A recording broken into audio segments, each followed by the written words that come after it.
Bhavnagar LCB police દ્વારા શહેરના સરદારનગર વિસ્તારમાં દરોડા દરમિયાન લાખો રૂપિયાનું ભારતીય બનાવટનું વિદેશી દારૂ ઝડપી પાડવામાં આવ્યું છે, જો કે મુખ્ય આરોપી હાલ પોલીસ પકડથી દૂર છે.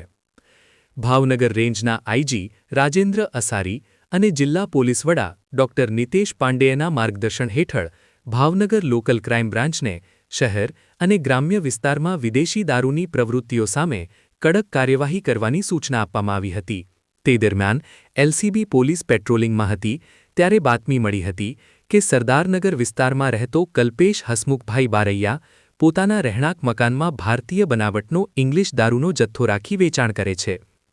બાતમીના આધારે પોલીસે રામતીર્થ સોસાયટી વિસ્તારમાં દરોડો પાડતા for sale in Rajasthan only લખેલી કાચ અને પ્લાસ્ટિકની સીલપેક બોટલોમાં કુલ 756 નંગ વિદેશી દારૂનો જથ્થો મળી આવ્યો હતો. ઝડપાયેલા દારૂની અંદાજિત કિંમત ₹3,90,000થી વધુ હોવાનું સામે આવ્યું છે.